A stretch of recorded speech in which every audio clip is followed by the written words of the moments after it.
और सीधे आपको लिए चलते हैं के सुब्रमण्यम इस वक्त आर्थिक सर्वे पर प्रेस कॉन्फ्रेंस कर रहे हैं. To put this survey together. I'd also like to thank several others, including the consultants, the directors, and everybody from the team DEA for putting this survey together. Hello. Translators and the team from production, who literally burnt the midnight oil in trying to get this in the shape that you're seeing it now, also deserve our sincere gratitude. Last but not the least, the entire team would like to thank the Honorable Prime Minister, the Honorable Finance Minister, and the Honorable Minister of State for providing us this opportunity to share our ideas through the economic survey. So let me start. Let me start by first describing the theme that underlies this economic survey, which is captured in the cover page of the survey. The blue color, the sky blue color, which is the color that is used for the survey, captures unfettered blue sky thinking, which is what we have indulged in trying to come up with the ideas for this economic survey. In an uncertain world in which we all work, there are three key elements that are critical for ensuring that policies really help in reaching the common person. First, a vision that has already been provided by the Honorable Prime Minister of a $5 trillion economy by 2024-25. To achieve that vision, a strategic blueprint is necessary. That's the second element. And this year's economic survey, therefore, makes a concerted effort to try and provide that strategic blueprint for achieving the vision laid down by the Honorable Prime Minister. Third key element are tactical tools that are necessary to calibrate into this strategic blueprint. So the survey, especially volume 1, lays out the strategic blueprint and also talks about several of the tactical tools that are necessary to ensure that we calibrate continuously to achieving that vision. So the theme of the survey is captured by this vision, and that's why the central gear here is hashtag economy at 5 trillion. That's the vision that I just described, set by the Honorable Prime Minister.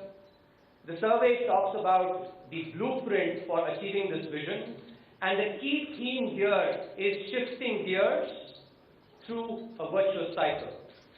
As I'll just quickly describe, we have been growing at a good rate, but we now need to be shifting gears to grow at 8% continuously in a sustained manner. And that is what this strategic blueprint is about.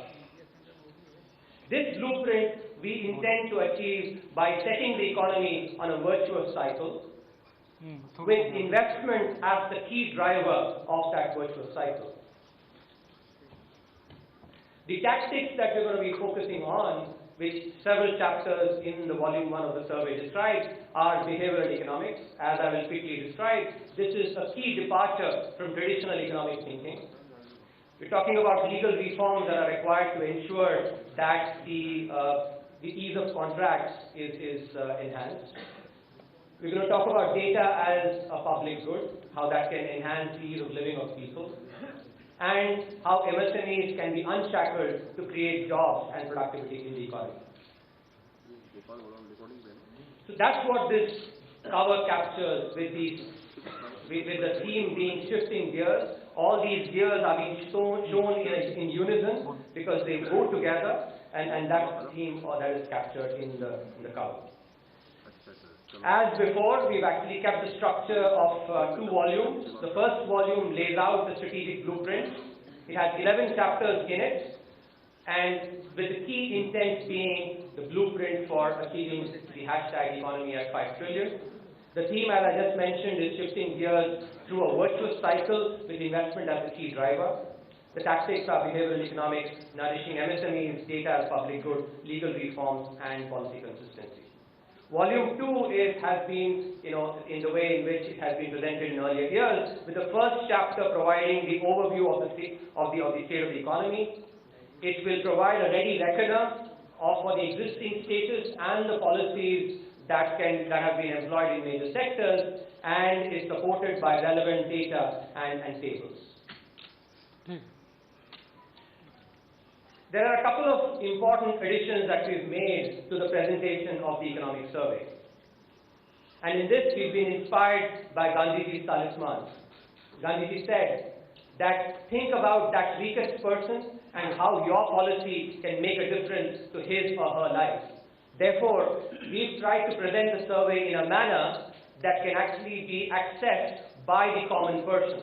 And therefore, apart from the abstract that every chapter carries, there is also a chapter at a glance that the readers can look at to ensure that they get the gist of the chapter. There are videos that have been created, short 2-minute videos, to ensure that these supplement the abstract and the chapter at a glance. Those videos capture the key idea behind each chapter. Videos are available both in English and in Hindi to ensure that a large section of people can access the ideas behind the economic survey. So let me just quickly start by describing what we've accomplished in the last 5 years.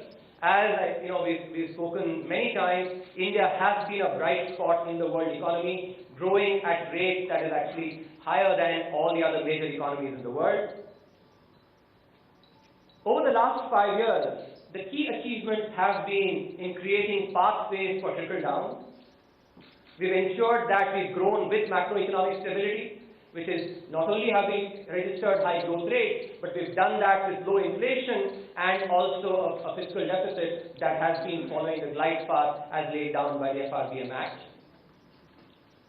We've invested in infrastructure through village electrification, through national highways, and through the UDAN scheme. Cooperative federalism has really been furthered over the last 5 years through the state share increasing to 42%, and the GST Council, which is a brilliant example of this cooperative federalism. And finally, I think what is an important departure from the past, the framework for corporate exits has been created through the IBC, the Insolvency and the Bankruptcy Court. So these have been important structural reforms that have been enacted over the last 5 years. Therefore, the economy is now poised for takeoff, and that is what the first chapter in the survey is about, trying to provide that strategic blueprint for that takeoff that can happen.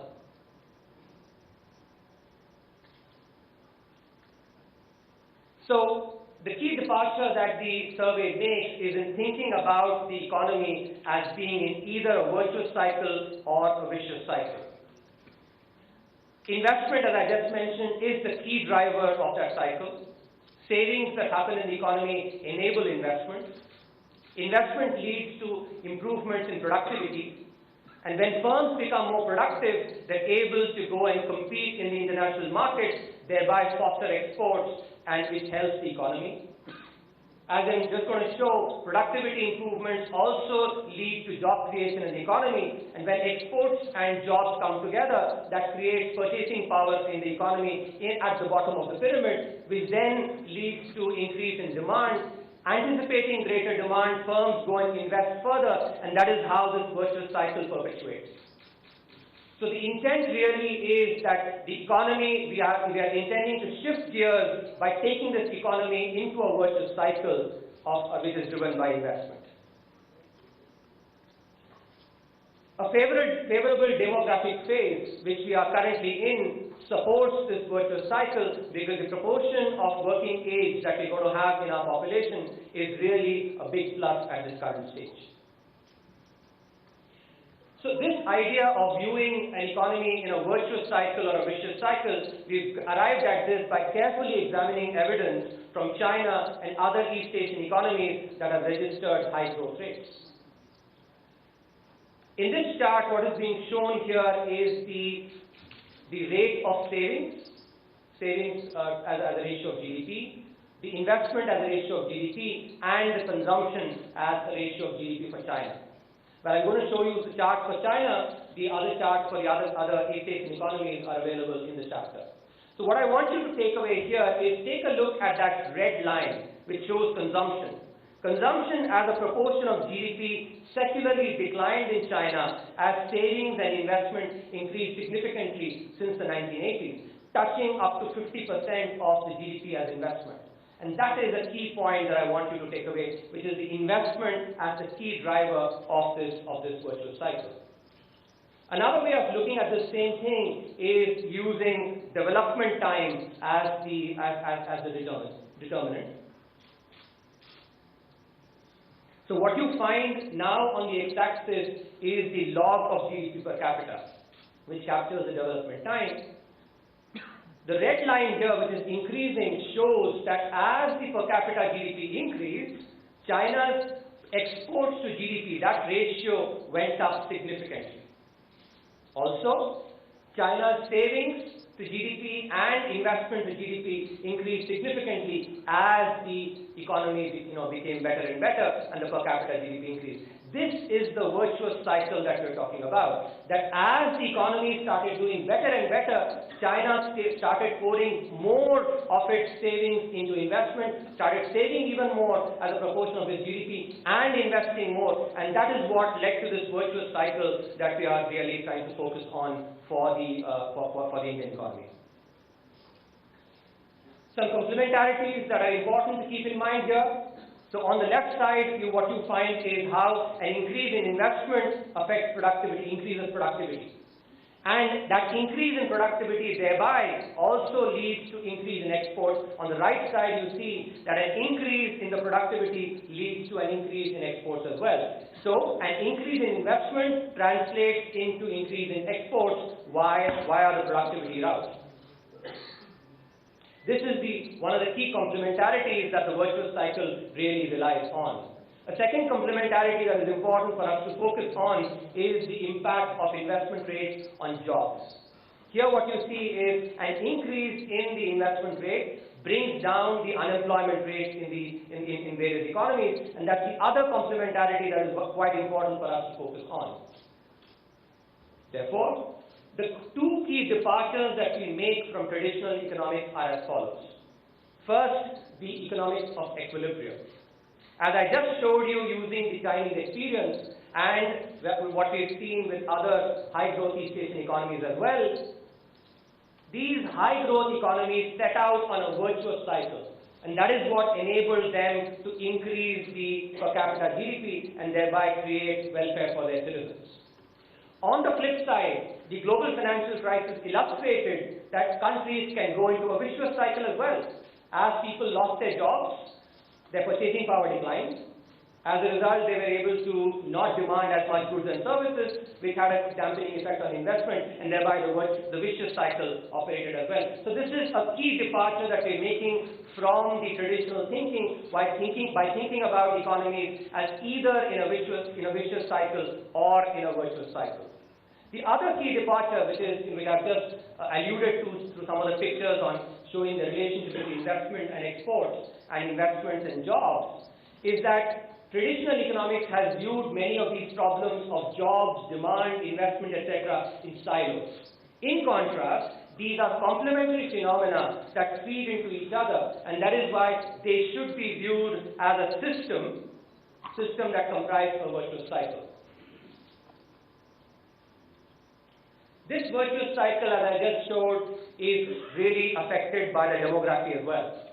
On the left side, what you see is, in the top panel, the way the increase happened in China, the proportion of the working age population, the proportion of population that was in the working age. And what that led to is being shown in the chart below, which is the savings. So as people started working more, the proportion increased, savings increased in China, which is what then enables China to invest more, and thereby the other effects that I've just spoken about. This is also being seen in other East Asian economies, the four of the economies that are being shown on the right side here, where as well the proportion of working age population increased, and thereby that led to increased savings in the economy. So the demography that we are in, and in the next 2 decades, we will be in a position to really avail the benefits of that demographic change that feeds into this virtuous cycle and thereby enables us to grow in a sustained manner at 8%, at an 8% real growth rate. One of the other key departures that we are making, classical economics thinks about humans as robots, optimizing, robots that always do the right thing. But all of us in our daily lives, we actually can relate that we are humans with our idiosyncrasies. A branch of economics has really worked in this area called behavioral economics. 2 years back, the Nobel Prize in Economics was given to Professor Richard Taylor for his seminal work in this area, treating humans as humans and thereby thinking about policies for them.